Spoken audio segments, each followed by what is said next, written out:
Abraham గారి దగ్గరికి ఎందుకు వెళ్ళాలంటే చాలా సంవత్సరాల తర్వాత ఆయనకి కుమారుని ఇచ్చాడు దేవుడు కదండి. చాలా సంవత్సరాల తర్వాత ఆయన శరీరం ఏమైపోయింది? మృత్యుల్యమైపోయింది. శారా గర్భం కూడా ఏమైంది? మృత్యుల్యం. అంటే ఋతుక్రమాలన్నీ కూడా ఆగిపోయి, అంటే శారా గర్భం కూడా మృత్యుల్యమైపోయింది.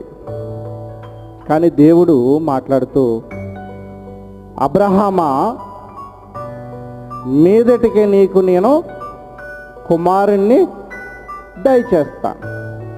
ఆ దయచేసిన కుమారుని కూడా మళ్ళీ కొంత సమయం ఆగి దేవుడు అబ్రహాముని పరీక్షించి, అంటే శోధింపబడుట అని ఉంటుంది. కానీ ఆ మాట ఏంటంటే పరీక్షించుట.